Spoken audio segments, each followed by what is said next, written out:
Tayasan Construction Company shirkadda dhismaha ee Tayasan ayaa qayb weyn ka qaadatay ololaha nadaafadeed ee laga fuliyay degmada Axmed Dhagax. Mas'uul ku hadlay afka shirkadda Tayasan ayaa ka warramay doorka ay ka qaadanayaan kor u qaadka bilicda iyo horumarinta degmada Axmed Dhagax. Waxaana uu ka warramay in guud ahaanba shaqaalaha shirkaddaasi ka howlgala ay maanta ka qayb qaadanayaan ololaha nadaafadeed ee laga fuliyay degmada Axmed Dhagax. Assalaamu calaykum waraxmatullaahi wabarakaatuh. Horta marka hore awalan waxaan u mahadnaqaynaa ilaahayna garansiiyay inaynu dalkeenni nadiifino oo aynu dalkeenni garanayno inagu leenahay. Waxaad moodaysaa inaynaan dalka inagu lahayn oo cid kale ay leedahay ama cid kale ay u dhalanayso.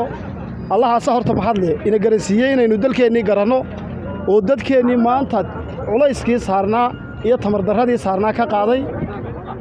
Mar labaad waxa mahadle maayirka dalka allaha barakeeyo Cabdikariin Axmed Mooge oo dadkii ku hogaamiyay waddo wanaagsan ku hogaamiyay. Waxa uu inagu hogaamiyay wanaagsan ayaan anaguna ka qayb qaadanaynaa haddaan nahay shirkadda Tayasan ee dhismaha.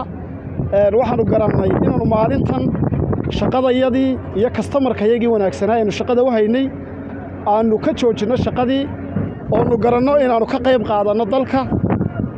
Haddii dalkani wanaagsanaado annaguna waan wanaagsanaanaynaa baanu aaminsanahay. haddii dalkani xumaadana waanu xumaanaynaa. haddii dalkani qurux bato shirkaddayadu way qurux badanaysaa.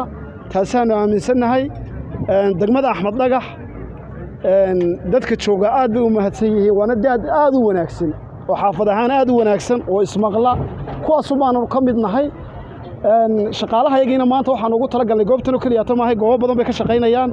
waxaan ugu talagalnay inaan cid kale ka shaqo tagin 400 oo nin ama 500 oo nin oo shaqo tagi la saaka oo nin waliba bariis iyo reerkiisa ugu soo talagalay inuu masaariif u doono oo biyo dabka loo saaray ayaa waxaan ugu talagalnay iyaguna ay garteen shaqaalahayagu inaanay shaqo tagin oo ay xashiishka xaadhaan.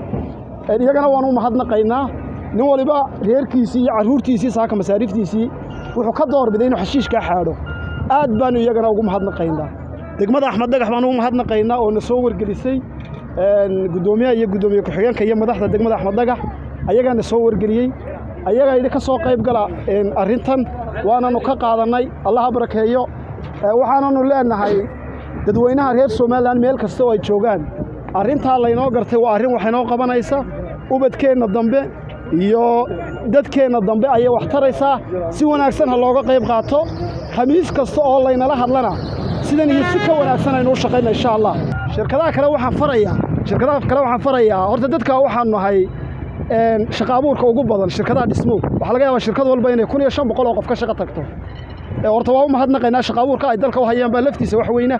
waxaan leeyahay laakiin maalintan culaysina yeeli mayso. hal maalin oo aynu joognaa shaqaalana waxba yeeli mayso, innagana waxbayna yeeli mayso, customerkana waxba yeeli mayso.